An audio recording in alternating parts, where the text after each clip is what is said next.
kaisipan ko rito na hanggang anong intensity ba kakayanin ng infrastructure.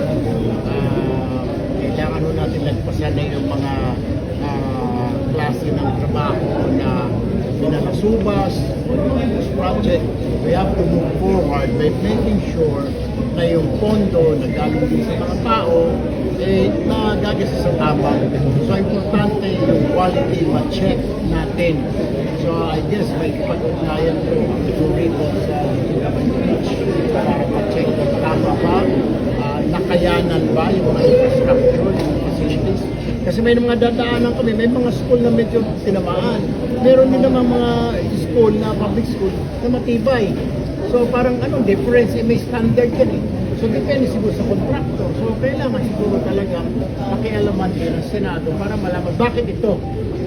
The same lang naman, dumaan sa DPWH yung planning, yung design, yung kabilang eskwelahan, bakit naduro, dumaan din naman sa DPWH. May problema. Dapat, kung lumusok itong isa sa DPWH at nakatindig pa, nalaglag lang yung konting bubong, itong isa nakabuho na yung kalahati, may problema, di ba? So we have to review. I-review po ng ng Senado ninyo ngayon yung infrastructure para sa safety na rin mga kumain. Thank you, sir. Thank you.